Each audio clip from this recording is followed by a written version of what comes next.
Welcome to Bexley Public Library, one of our first live events we've had since, I don't know.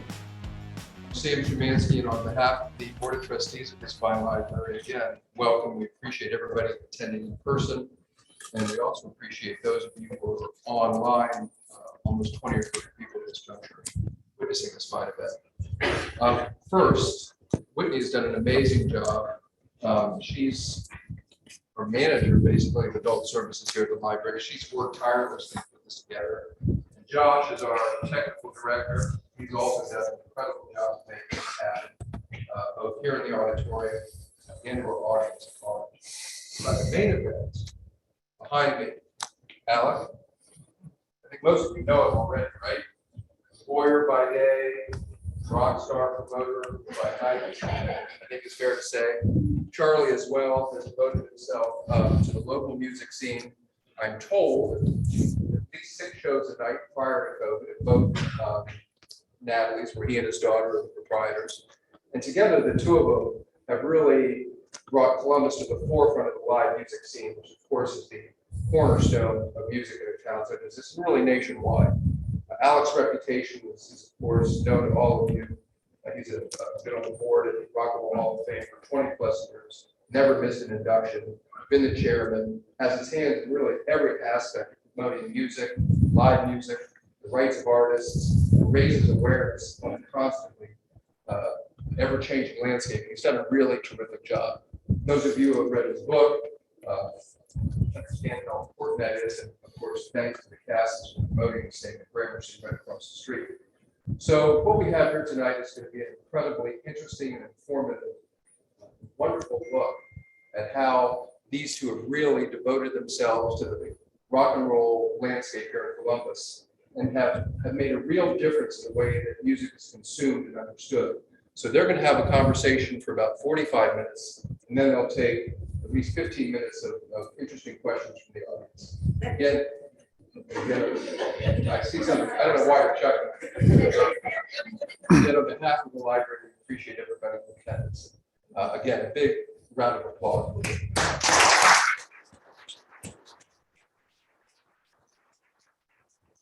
Well, Charlie, I happen to know what Sam does for a living as a criminal defense lawyer, and I hope I don't need him. But if I do, I'm going to hire him. He's good. Okay, I'm glad to know that. All right, well, thanks. Special thanks to the Bexley Library. What a beautiful facility. And thanks for putting this on and all you do for the community. And hope you buy some books tonight too. And if it doesn't work out tonight, there's plenty back there, but also right across the street is the best bookstore ever, Gramercy Books. So please support them, and you can pick up the books there anytime. So thanks for coming. Well, I'm going to jump right into it, Alec. And, you know, I thought I'm probably not going to have you read excerpts from this, but I marked a few things just for reference for myself. So I'm really going to just start out by, how your book started here with a quote from John Fulbright. And so it's one of the first things you're going to read.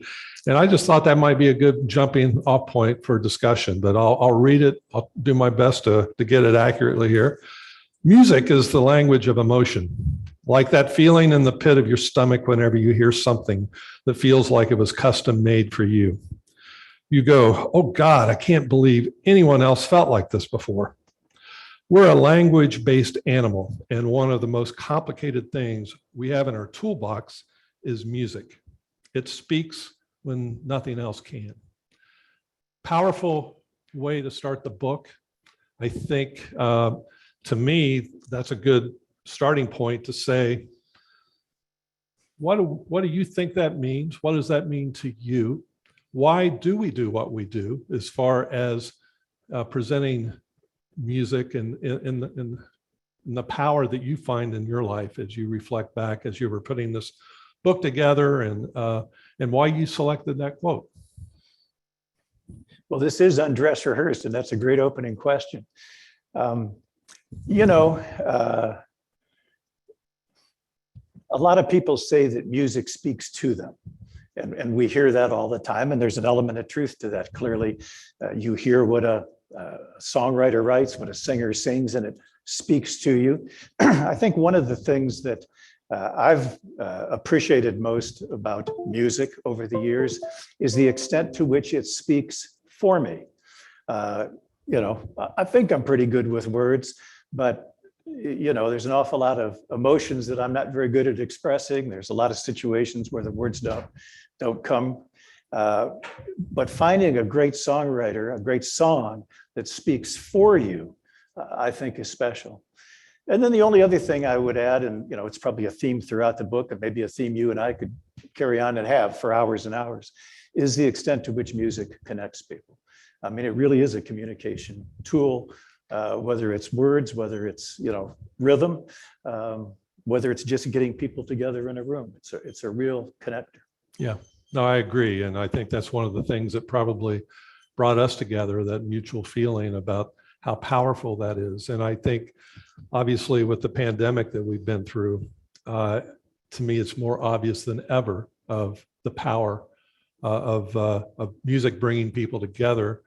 I know how much we've missed that through the worst part of the pandemic. We hope that was the worst part of the pandemic. We certainly do. And I can't tell you how many performers, that have come through after, when we started presenting live music again, and just thrilled to be back in that and connecting with people. But I just wanted to explore that a little bit, because I thought, Fulbright, I don't know when he wrote that. He's still a relatively young man. I know the first time you brought him to Columbus, and you go to pretty good lengths in the book to talk about him, because he was an important figure and someone that I think speaks words that you would think he's much older and has a lot of life experience. And here's this guy, I think the first time you brought him to town, how old was 23 years old? I'm not even sure he was that old, to be honest with you. Yeah. How many people here have seen John Fulbright? Yeah. So you know what I'm talking about, and you and I, like so many topics, could talk about John for hours. I have built my roster at Zeppelin Productions, the shows that I've produced for 27 years, almost exclusively by referrals from one artist to another. I learned early on that what I did, what we now do together at Natalie's, is a little bit unique. I just do it for fun, and so it's important not only that I bring great music, and the only definition of that is I love it, but also that they be really nice people. And so there came a point in time, 10 years ago or so, that when an artist would be here in town and I'd ask, who should I bring? You now know the gig, me, the audience. And I kept hearing the name John Fulbright, who at that point was just a kid. And so I did bring him for the first time to the old Menor Corps. It's a long story, but he missed a flight out of Oklahoma. He got routed through Dulles. He literally showed up about 15 minutes after the show was supposed to start, got on the stage out of a taxi cab with his guitar, no sound check, and blew the crowd away. And we've brought him many times since. He's my wife calls him a savant. An interesting aspect, we're among friends and John's not here, is he made an album that got a Grammy nomination with no publicity machine behind him to speak of. Made a second album, which was also very good. I think that was 2014, and he hasn't recorded since. It's a little bit of a mystery to me. So as important as he was to me and came through in that book, boy's gone missing in action. Yeah, we'll see what happens. He also, where he grew up the home of Woody Guthrie. Yes, he did. Yeah. And so you hope that that'll come back to, think, well, he's meant to do what he's doing. And he's taken a pause, and, maybe a lot of success at a very young age, and, a lot of different interests. But, and kind of a related thing, another part of your book, and I'm not going to bother to read this part, but you have a quote in there that you're talking about bringing joy to people.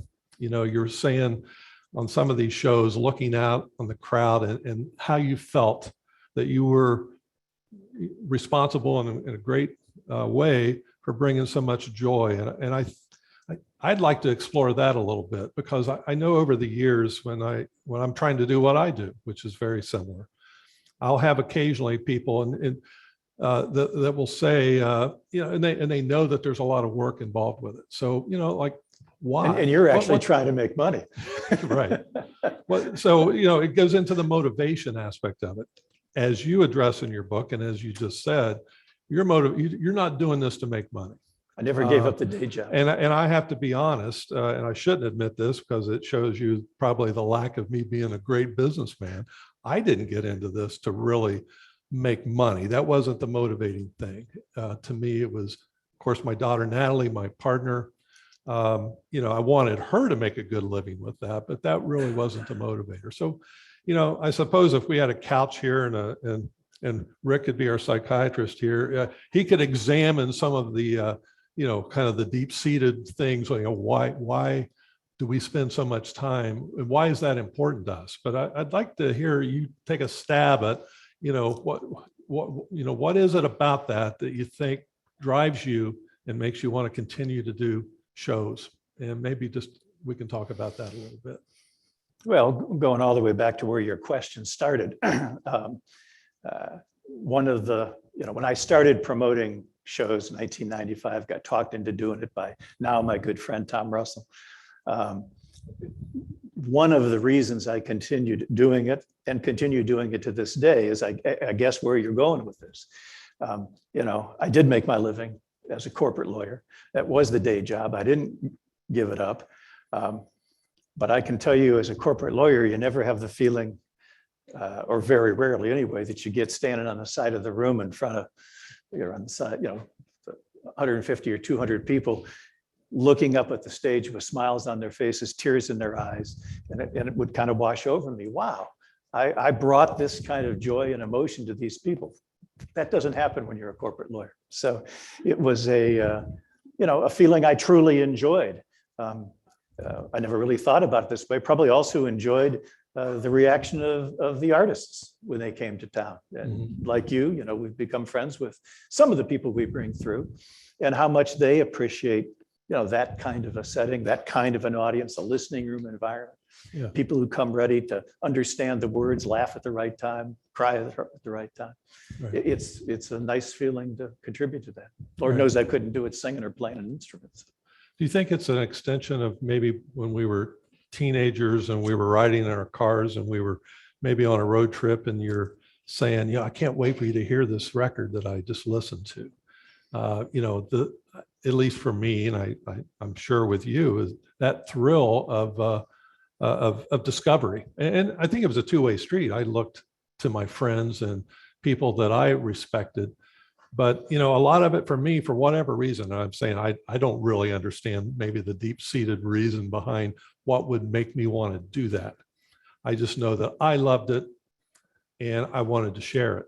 And so with me, it's maybe similar with travel with me, as I find myself someplace and I think, well, I wish some more people could experience what I'm experiencing. So do you think there's anything there as far as the continuum? Again, you and I've never had a discussion quite like this, but it ought to be pretty clear why we get along so well. For sure. I say in the book, and anybody who knows me even a little knows, I've always liked being on the cutting edge, of music, discovery, and then foisting it on others. You don't want to know how many nights people were probably desperate to get out of my house. And let me just play this one more thing for you. Right. Certainly the car rides. I mean, in many ways, my favorite music is the stuff you can sing along to going down the highway. I remember, I had Jimmy Webb to town and he was over at the house. And I mean, Jimmy Webb's one of the greatest songwriters of our time. And the next day we had lunch and he was kind of beating on me for having gone so far down that singer-songwriter route. And he said, you got to get into classical music. He actually sent me a bunch of CDs afterwards. You can't sing to those driving down the highway. So, right. Yeah. So, and I like learning from others. Right.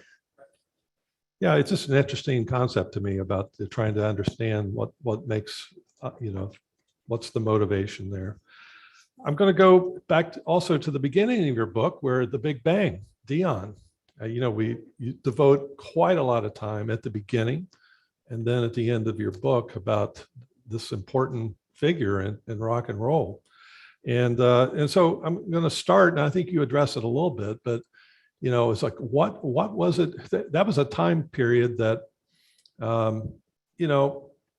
there were so many other people as well. Now, maybe it's a timing where Elvis had been in the 56, 57, Little Richard, Chuck Berry.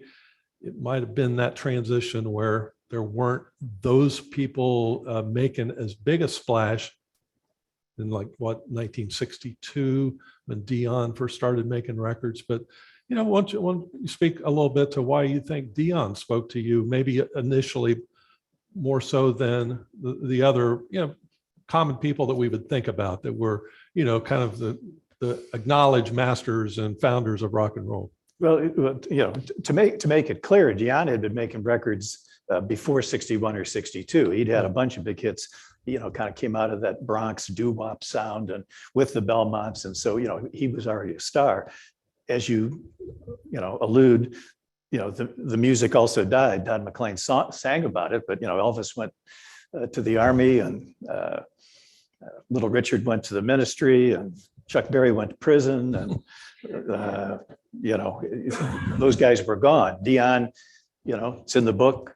Dion told me I've got the story exactly right. It's a different story than others have told. Waylon Jennings, who was there that night too, has a completely different version. Dion won the coin flip, could have not gotten on the plane with Richie Valens and the Big Bopper and didn't want to pay $36 and decided to ride the bus. He didn't go down in the plane crash. So, he was there. 19 December of 61, I hear The Wanderer. I'm 10 years old in Euclid, Ohio. He's a 21-year-old Italian-American in the Bronx. Why was that the song that hit me? But it did. I mean, I remember it. My mother got me the Dion and the Belmont's greatest hits, and he became a very important part of my life to this day. Right. And that was radio that you heard him. I heard him on WHK radio in Cleveland, Ohio, and then did hear the records. One of the things, back to your initial question, for me, what is the music for me? I respect a great singer. I respect a great guitar player. I'm moved by the songs. To me, it's all about the songs. It's the songwriter. As a kid, as an 11-year-old, 12-year-old kid, I figured out Dion was writing his own songs. A lot of them, not all of them, but a lot of them. Yeah. That had an impact on me. I just thought, well, that's pretty cool. Right.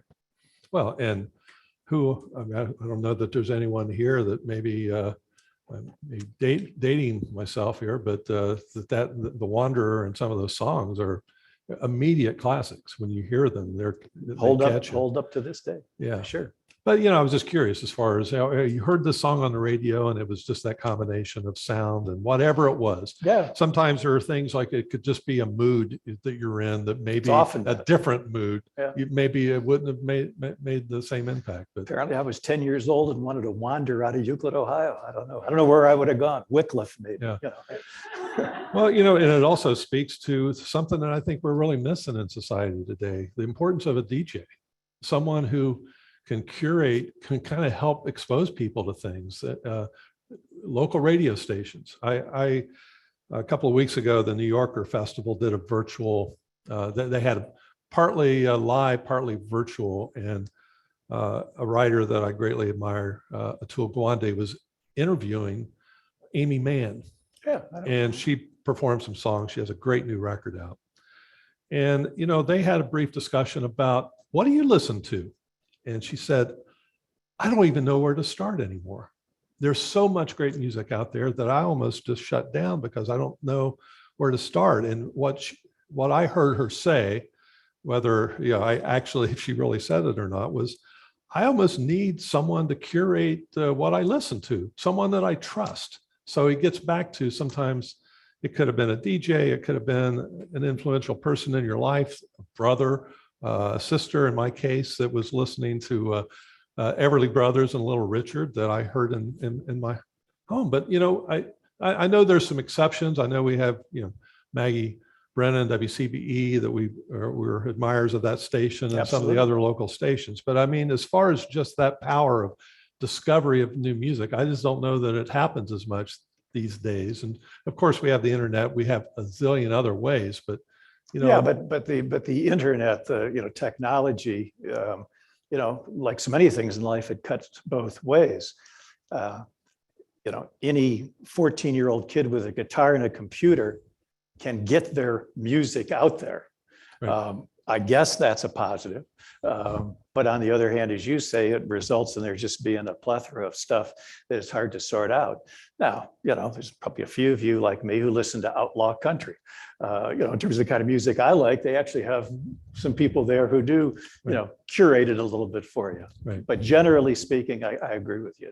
Yeah. It's hard to sort it all out these days. Yeah, and that is true, and that's a good point. I think I've told you before that I love listening to Buddy Miller and Jim Lauderdale. Perfect example on Outlaw Country, because I learn something every time I listen to their program. There's some new artist, a producer, whatever. They really get, for us music geeks, I mean, they go all in. Yes, they do. And so that's great. Let's stick with Dion just for a minute, because again, one of the great things that I think you express very well in your book is this beginning as a 10-year-old kid listening to this. Flash forward to just a few years ago, and now you're in New York City and you have an opportunity to invest in a musical with the big bang for you, Dion. So tell us a little bit about that, and also maybe give us an update. Where do things stand? I know the pandemic brought everything to a screeching halt for that musical. Yeah.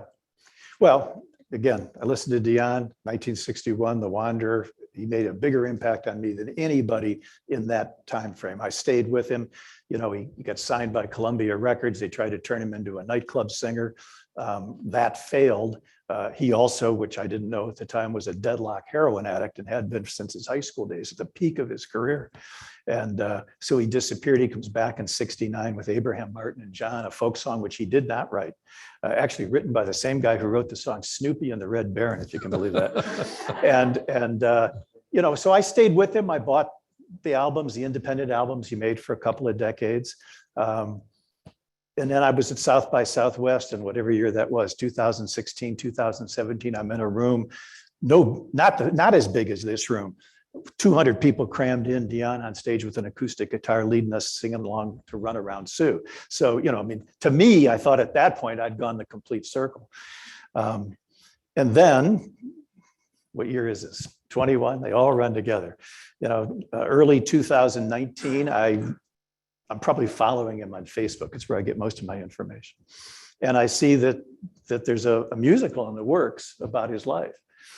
And, I spent 40 years advising clients not to do things like invest and stuff like that.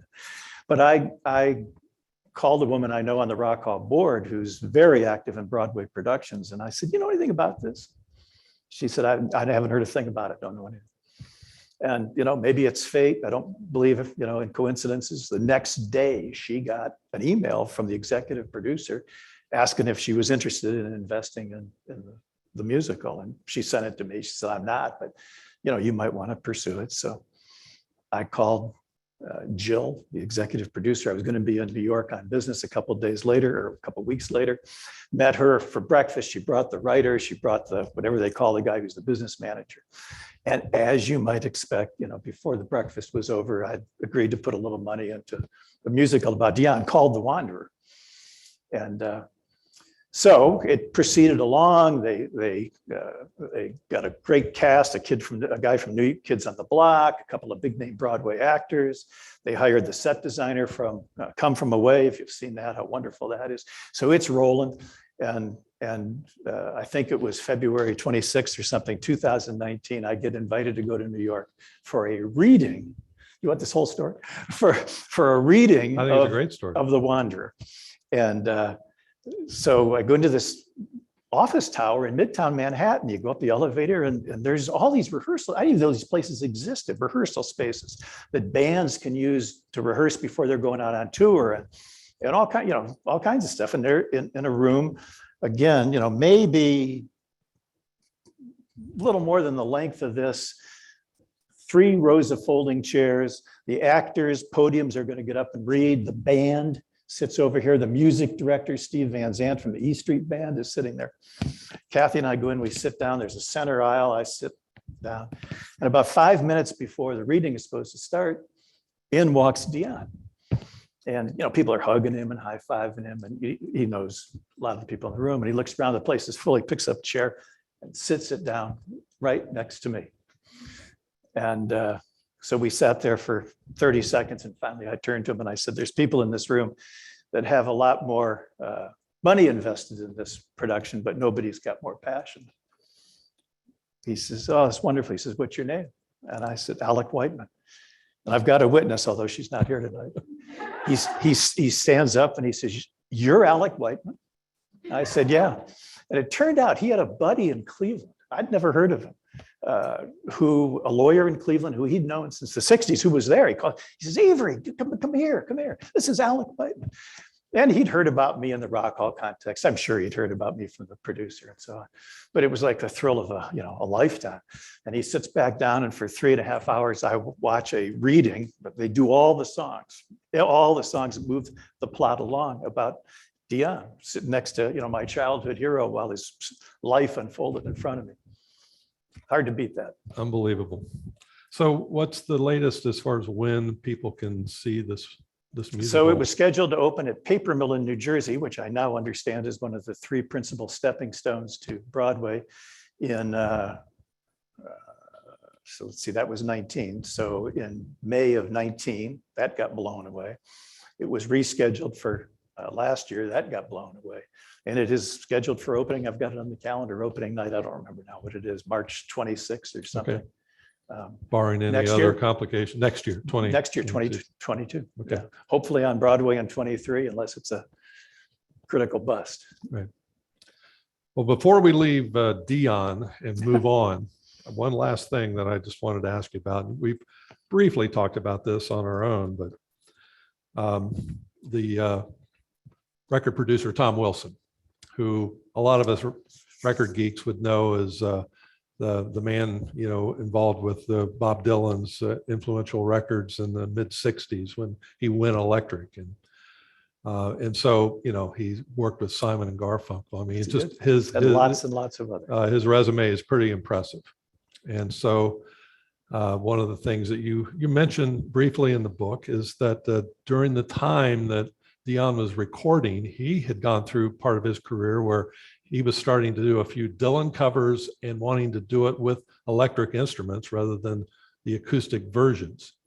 And Tom Wilson, I guess, and he had a conversation where, and I'll let you tell the story, but it seemed like here's another, who knows what may have happened if Dion's record had not disappeared. There were probably behind the scenes business kind of things going on where this record didn't come out until it is out now. I did download it after we had talked about all this, but it sounds like there was maybe, something behind the story before maybe before the big announcement with Dylan that he was going electric. Well, I did have Dion read the book before it came out. I actually sent the book to everybody whose little blurbs are on the back of that book, and Dion's is on the front.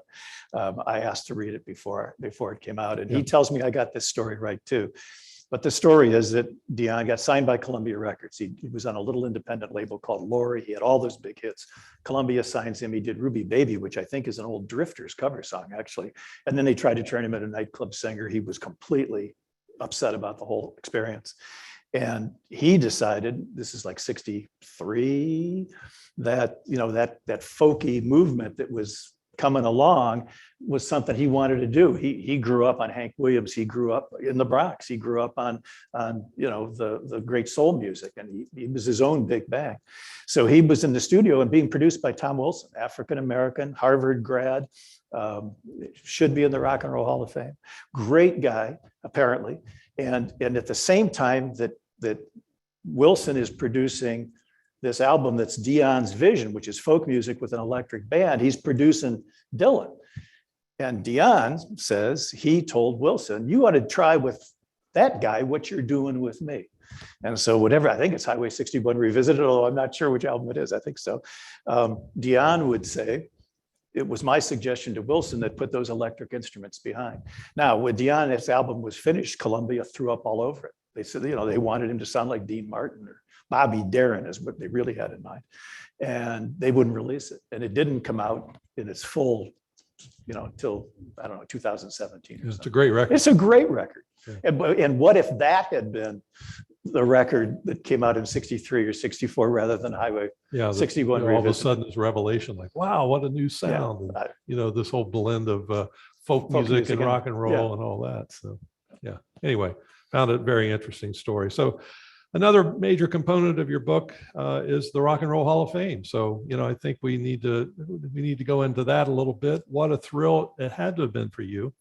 Still is. And still is to be involved with that. So let's just start with how we could go all night on this, but I mean, the short story version of that is that how did your first involvement come about? Well, I became co-executive partner. We split the CEO role, as I often tell people, proved why Wharton doesn't teach a two-person leadership model. But we split the CEO role at Baker Hostetler, big national law firm with its heritage office in Cleveland, in 2004. And we hired a PR person in Cleveland to help us with the publicity around the leadership change in the firm. And at some point she asked me, what do you do besides work? And I said, play tennis 3 or 4 times a week, chase kids around, and I promote national act singer-songwriter shows in Columbus. Her eyes rolled back in her head and couldn't believe it. But a month or 2 later, she called and asked if I wanted to come up and meet the people at the Rock Hall. She talked to them about me, and I did, and we clicked, and I went on the board 2004 and took it seriously, and ended up chairing the board from 2013 to 16, right. Doing lots of other stuff. Truly a highlight of my life. Yeah, well, the opportunity was there and you were ready. And as probably many of us that might serve occasionally throughout our lives on boards, there's times that you want to help and give back to the community. And then there's times that you just feel like, I really want to get involved with this. And obviously, as you said, you took that seriously and took it, made an impact. So I know that one of the meaningful passages in your book for me personally, because I was there, was the American Masters series they did with the Everlys, Don Everly. And you're hitting the highlights today. As I mentioned earlier, my sister, 6 years older than me, I credit her for my love of the Everlys, which led to everything else, the Beatles and the harmony and all that. And I was fortunate, I was able to take my sister to their first concert in the United States after they came back together. They played in Cincinnati at Riverbend. And of course, we've done some shows with Albert Lee, who was playing guitar for him at that point. In that band and music director and that kind of thing. So if you haven't read the book or reread the book, that whole segment on how that came about and the Rodney Crowell involvement. And I'm sure he had, again, someone like Rodney, who probably has a zillion options on what to do and writing songs and all that, to be having that thrown at him, on one hand, had to have been pretty intimidating, but then it's the Everlys. And Don Everly, at the twilight of his life and career, to be such an important part of that. And so I guess just maybe summarize a little bit of some of the highlights as far as, there's so many, but of the Rock and Roll Hall of Fame things up to this point. Well, this is probably my favorite story. I too, a huge Everly Brothers fan, and the influence that they had, for decades. And we had this program at the Rock Hall, the Music Masters, where we would, on an annual basis, do a tribute to somebody. And I always wanted to do the Everly Brothers, and the education VP at the time would point out to me that would be a little challenging because they didn't even speak to each other. And so we weren't sure how we were going to do that. And so Phil Everly died in January of whatever year that was, 2014, I think, maybe 15. And I called her and I said, well, we got an opportunity now. And she said, I think that would be a little unseemly, but in February of that year, the night before the Grammys, there was some fundraiser in LA, and they were honoring the Everly Brothers. And I read in the New York Times or someplace that Phil had died in January. Don had asked Rodney Crowell to read a letter from Don at this event honoring the Everly Brothers, and in particular Phil, who had just passed away. And I, of course, had Rodney to town a number of times. We'd become friends.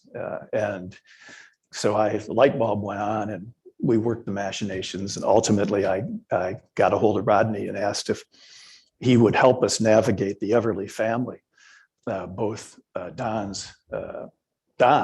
who he knew, and Phil's widow, who he knew. And we did that. I went down and met with the widow, and Rodney agreed to be the musical director. He agreed on the floor at the Valleydale Ballroom after a show one night. I'd set him up. He knew what was coming. People for the Rock Hall came down, asked if he would be the musical director. We were standing on the floor of Valleydale at 11 o'clock at night. And he said, I'll do it. He said, I'll get Emmy Lou. He said, I'll get Alison Krauss. Starts going, he says, and I'll get Vince. I said, you'll get Vince Gill? He says, I'll break his leg if he doesn't. Yeah. And as you know, he got them all. And right. That night was as much fun as I've ever had. Now, I had a lot invested in it emotionally, but otherwise. But I thought it was the best night of music probably of my life. And at the end of the night, I was with Rodney at the after party. He was getting ready to leave. It was just the two of us standing. And he had tears coming down his cheek. And he said he was as proud of that night as anything he had ever done in his career. Yeah. That's a pretty big career. So yeah. And these kind of tribute things, you've seen enough of them. They can go south. Yes, they can. And you try to have all these egos and personalities in a room, and you're trying to make it an organic, flowing evening where it's not forced. And I tell you, I agree. It was one of the more powerful evenings, in spite of my deep love and appreciation and the thrill of seeing Don Everly there at the end. Well, Don had not performed live for 15 years and said, I will not do it. I will not do it. I will not do it. Right. And so they didn't build anything around him that night. He said he wouldn't perform. And the finale was Bye Bye Love. And they had everybody, Peter Asher, J.D. Souther, Graham Nash, all of them on stage. And Don walked up to the mic and did a chorus of Bye Bye Love. Vince Gill on stage broke down and cried. Yeah. Yeah. It was amazing. Yep. So, it's all in the book. Yeah. As far as, continued involvement in the Rock and Roll Hall of Fame, any end in sight? Are you feeling just as motivated to continue to make that drive up to Cleveland and around the country for various retreats and things like that? I'm still motivated. Yeah. And of course, I'm a co-chair of a major campaign we've got going. It originally started to redesign the interior space and take our education program into the digital world and build out the technology infrastructure of the building, which really hadn't been touched since 1995.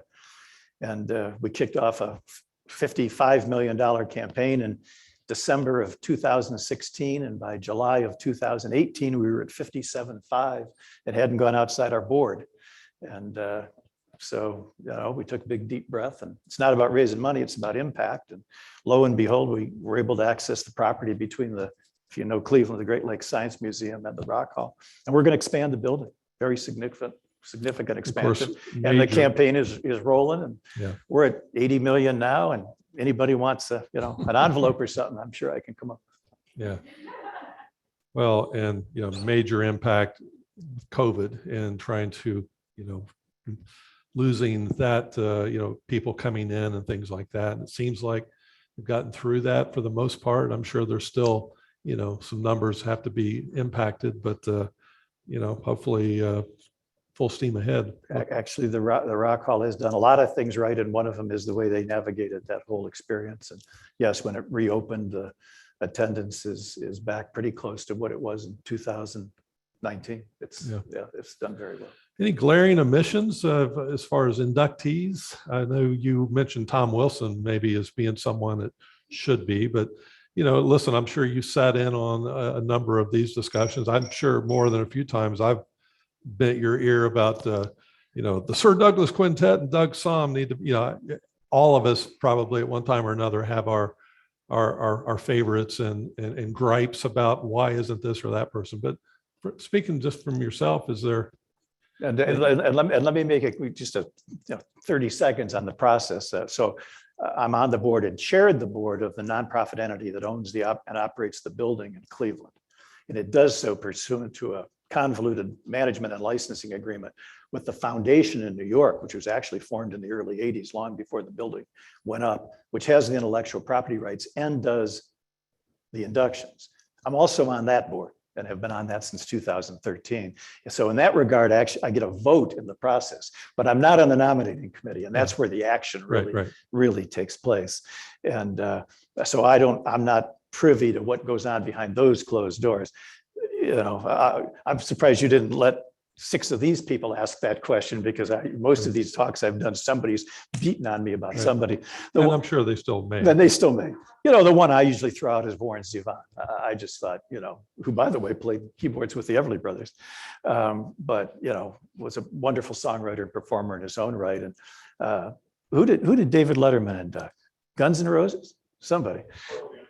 Pearl Jam. And when he inducted Pearl Jam, he spent the whole time talking about Warren Zevon.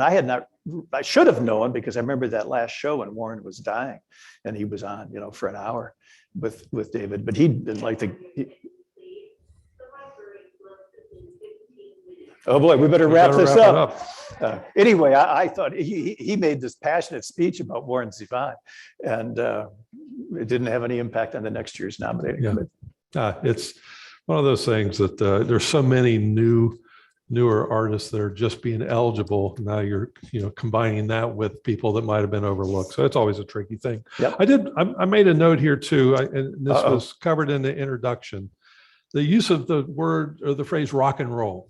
So when, you know, you're describing music, and we're, you know, the introduction talking about presenting rock and roll, you chose that word a number of times, where I suppose we could look at it and say everyone has their own definition of different things. You know, I think primarily I discovered and met you through the whole singer-songwriter acoustic, you know, not a rock and roll show, not a Chuck Prophet or a Sarah Borges, but I'm just, you know, I'd be curious as far as when you're trying to come up with the right words to describe something, rock and roll for you.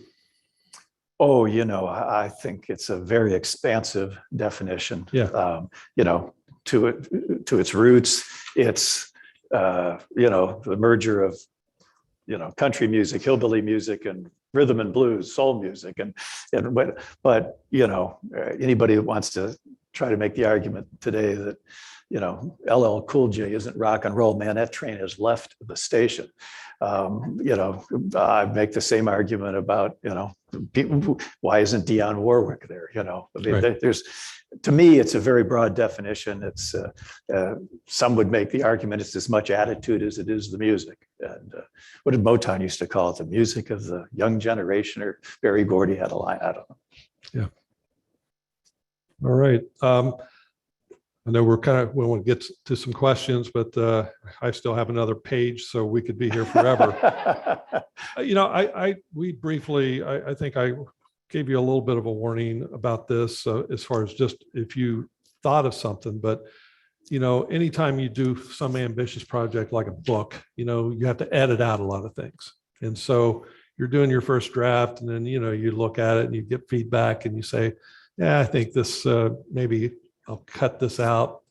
So a couple aspects of that, you know, looking back at this stage of the book and reception and thinking about it, anything come to mind that, you know, maybe was edited out that you think, boy, I wish I'd left that in? And then maybe kind of related would be, after the book is out, then all of a sudden you wake up in the middle of the night and say, oh, there's a whole other story that I could have told. Anything that you'd like to share with us is a little, you know, along those lines. This is literally the only thing you told me you were going to ask. And you did tell me this last week when we were sitting having a drink at Natalie's Grandview. And you caused me to think about it. And in terms of the way the latter, you know, I can't think of anything. You know, I spent so much time taking those notes on those 3x5 index cards before I ever started writing, months and months and months. And, you know, I think I captured most of, you know, the experiences I would want to have in a book like this. In terms of what ended up on the cutting room floor, there's really kind of two components to that. The first shot I took at writing it. And the title was a working title from the beginning, even at a point in time when I didn't think anybody in the world was going to read it except my brother. It was going to be about the music in my life. And the first time I started writing, which was in 2017, it was getting to be more about my life than the music. And I didn't really want to do that. And I was going places I didn't want to go. And I ultimately edited a lot of that stuff out. The other thing is I did send the book, I now know it's a manuscript. I didn't know that at the time, to all of the artists who I was going to ask to do blurbs. And I asked them to at least read the stuff about themselves. And a lot of them read the whole book because I got comments, and tell me if there was anything that was inaccurate, that made them uncomfortable. And I got some feedback that I had some things in there. And again, I was writing for fun. I was writing for myself. I don't think it was that I wanted to show I knew inside stuff, but I had some stuff in there about artists' personal lives, busted up relationships, busted up bands. And I had a couple people say, how'd you like people writing that stuff about you? And I went back and hopefully edited all of that out. Holly Gleason, I interviewed Holly Gleason, a wonderful writer, on her book at Gramercy Books a number of years ago. When Holly heard about me writing this book, she says, I don't want to read the book. I want to read the stuff you cut out. So she knew how how the process would work. But yeah, great. Well, before we start taking questions, one last thing that I just have to ask you in your book, I think it was in reference to Bruce Springsteen book, and you said it's on your shelf of honor in your house. You have evidently some of the highlights. Now, I think we ought to hear a few of those. What are some of those books that might be on that? Is this something that rotates, changes from time to time? You take it's a little bit out? like being on the Zeppelin email list. Once you're on, it's very hard to get off. Yeah. Well, that's not a question I saw coming, so I'm trying to picture it. It's funny. I just, it might have been today, it might have been yesterday. Facebook has these things pop up about, 4 years ago. And it was, 4 years ago today. And 4 years ago today, or yesterday, we hosted a dinner party. And Kathy said, you're in charge of this one. She, by the way, had just gotten through 6 months of chemotherapy, and Lord knows why we were doing a dinner party. Must have been my idea, because she said, this one's yours. And I always wanted to host anybody read Confederacy of Dunces? Probably my favorite book of all time. And so we hosted a dinner party, and in that book, when the woman has a dinner party, she sticks a bag of potato chips in the chairs and the corners of the couches. And I did that. And that was on Facebook, my picture there. So, it's got books like Confederacy of Dunces, some literally old political science books from, the 70s that spoke to me, right. Maybe for me as well. Yeah. Okay. They're not all music books. Probably Yorma's memoir, because I had such fun interviewing him at Gramercy. Right. Well, we look forward to more interviews from you. I have to commend you on this relatively, I guess, newfound, vocation of. Did you set him up for that, Linda? So Monday night. It's virtual, not in person. I'll be interviewing for Gramercy Books a woman named Debbie Applegate. We don't have time to tell the whole story, but I've become friends with a guy who actually had me on a podcast about my book, and his wife, Debbie Applegate, wrote one book in 2008 and won the Pulitzer Prize for biography. And she has her second book 13 years later. It just came out a couple of weeks ago, called The Madam, not the Madam. And it's a biography of Polly Adler, who ran the brothels in New York during the 20s and 30s. And I tease that, Linda's had me do a bunch of interviews, but they've all been because I think of my expertise in music. I hope nobody thinks this is because of my expertise in bordellos. But I did make the connection. She was on the CBS Sunday Morning News 2 weeks ago. She had a wonderful interview in the New York Times Book Review. And the fact that we were able to round this one up, I think, is pretty cool. So Monday night, 7:00. And if you give an email first of all, you can go to the Gramercy site and sign up, or give an email address to the people from Gramercy who are back there selling books tonight. They'll send you something and you can, click on. I think it's going to be a lot of fun. I'm looking for it. It's a great book. Doesn't have a lot to do with music, though. Yeah. Great. Got some good salacious stuff about people who were customers and people who worked for her, whose names you will recognize. That's pretty interesting. Wow. All right. Well, I think there's a microphone that will be passed around since we're live streaming. If you have questions, please raise your hand and wait till you have the microphone so everyone, virtual and in the room, can hear you. So do we have any questions? Don't be shy. There we go. Just kind of curious, I don't want to call them props, but the photos that are on the stage there, do you guys bring them along? I'm told Sam Szymanski brought those. Are those his? 'Cause some interesting stuff there. I noticed the Hot Rats album cover and then that unusual picture of Frank Zappa there. And I'm a big Frank Zappa fan, so I was just kind of curious about that. Yeah, I wish I could take credit for it. Yeah, I brought him in. I just thought it would be perfect, but I was just, enjoyed it as well. At Otterbein University, there's a music professor named Michael Janczak, who is one of the leading Frank Zappa experts in the world. If you're really a big Frank Zappa fan, you ought to reach out to him. He knows the family. He knows the whole thing. Yeah, professor at Otterbein. Thank you.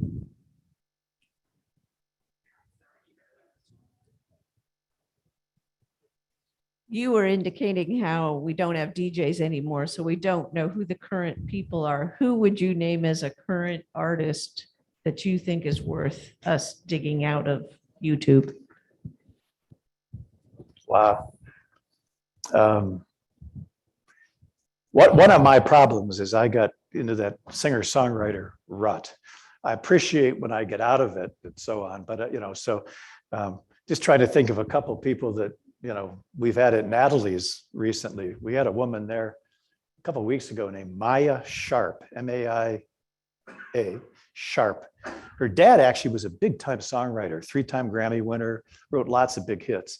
And she's written a lot of big songs for the Dixie Chicks and Trisha Yearwood. Boy, check her out. She was fabulous. Had a woman not so long ago, Alice Wallace, who also, just really, I don't know, Charlie, who do you Boy, jumps out at you? there's so many. And one of the questions that I probably would have gotten to was saying what's on Alec's bucket list, because there's over a period of time, you start building up, you want to bring back certain people because they're still creating. I think that's one of the things that I think we both be in agreement that the people that we are presenting, myself together with Alec, or Alec is bringing, are people who aren't just doing the oldies. I mean, they are still writing relevant lyrics and songs and pushing the envelope. So, there's just so many. I continue to be amazed by someone that we brought in again recently, Chuck Prophet, San Francisco artist, who I think is so underrated. And, he's been in town doing solo. He's done did a duo show with his wife, and he has a great rock and roll band. But the lyrics and the sense of humor, the stage presence. So, I would throw him in there. Right at the top of the list. Gosh, you go on and on. And as we were saying too, not having the DJs, there are certain radio programs that when I'm bemoaning the lack of that, there are resources out there, and there are people that are continually exposing. So I would say, if you have Sirius XM, listen to the Jim Lauderdale, Buddy Miller show. And they always highlight someone, and it's usually a 2-hour discussion of playing songs and mentioning very worthy people that probably have fallen under the mainstream and are very deserving for our attention. All right, Charlie, hold on to the sled. Here comes Parker. Gentlemen, you're both leaders in the Columbus music community. What's the Columbus music scene going to look like 10 years from now, in your opinion? in your imagination? Well, we're both board members of the Columbus Music Commission, as Parker is, like, outgoing for you, regretfully, but understandably, you put in a great amount of time. So I think at the board, we've certainly spent a lot of time thinking, what can Columbus, become? And I remain pretty optimistic on a number of levels that, Columbus is going to continue to grow as a city and become more and more known for everything from music venues. Obviously, I'm biased there, but also the business of music, that there are a great number of recording studios. There's great resources. Geographically, it's a wonderful place to operate out of. It's amazing. We have Tony Monaco that plays, every Sunday, and he travels the world. There's a number of people like that based right here in Columbus. So what I see is that those careers are going to continue to grow. I'd like to think, hopefully partly because of the efforts of the Columbus Music Commission, that a lot of artists that maybe would have gone on to Nashville, gone to Los Angeles, gone to other markets, Austin, Texas, will say Columbus is a great city, and I'm going to put my efforts and energy into that. So my, I guess, long-winded answer to your question is I'm optimistic. I think it's going to continue to grow. I think there's going to be more and more musicians that'll be discovered because of their involvement here and their regional approach. What do you think? I don't really think I have anything to add to that, Charlie. I think you hit it right on the nail on the head. And I have to confess, my involvement in the local music scene has been promoting national act singer-songwriters. And I've not really spent the time in the local scene, like maybe I should. One of the experiences of the pandemic, I think, that you discovered, putting words in your mouth, is the extent to which when the national bands quit touring, there was such a desire for live music.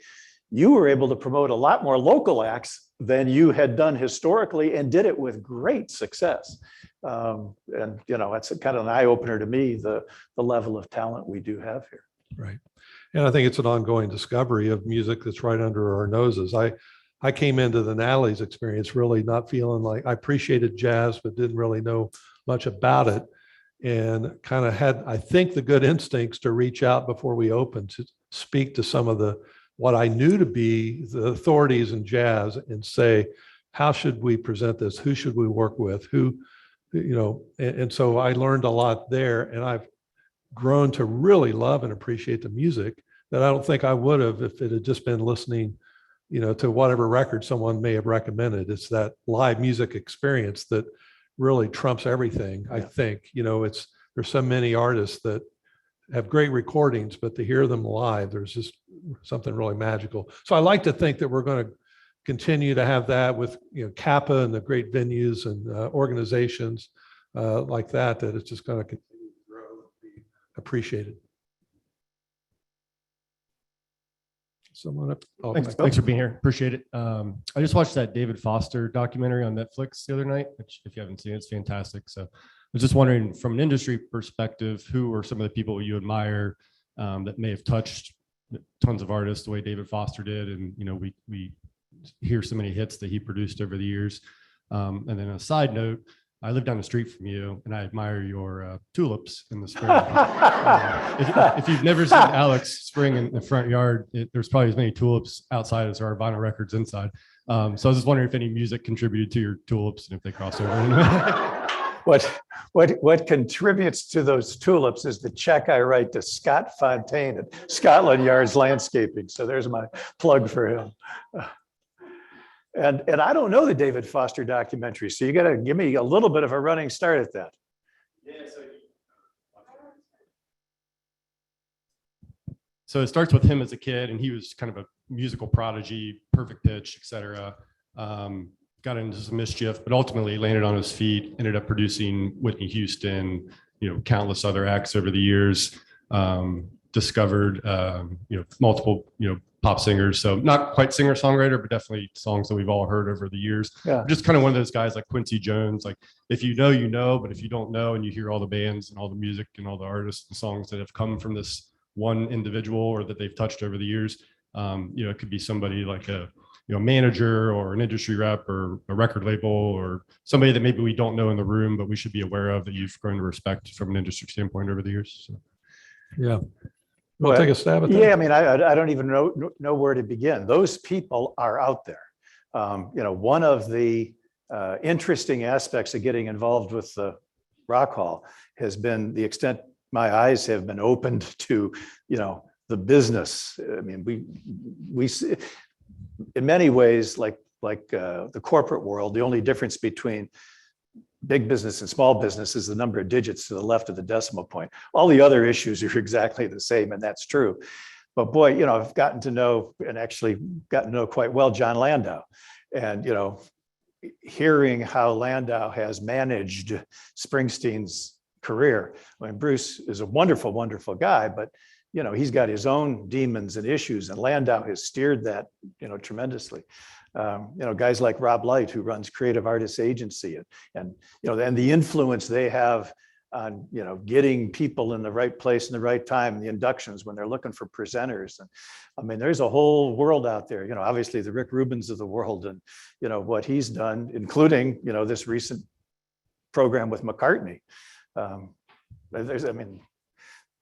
Those of us who just listen to music probably don't have the appreciation for the importance of that whole business engine that drives it. As far as locally, I think, there's a lot of people still, trying to be discovered, and we're not quite yet hearing of their influence, but I know that, there's some local organizations like the Groove University and some of those kind of programs. And I always look at some of the ones that are reaching out to the younger people and helping influence and direction in their lives. So I do think that hopefully one of the resources that we'll have with the Columbus Music Commission, and some of that's on the website now, is trying to have a database on some of those organizations, people, influential people, resources that we can collectively discover. But I don't have anyone right off the top of my head that I would think locally that I think fits quite in that, but I know they're there. It's just they're quietly doing their magic, and we will be reading and knowing more about them in the next 5-10 years. Whitney, how we doing? Have someone up here? We're okay. Any more questions, sir? I think there's someone right up here. It's a great evening. Thank you. Thanks. Thanks for coming. If we had 6 renowned rock and roll historians on the stage with you, and we said, which band was the GOAT of musical influence the last 75 years?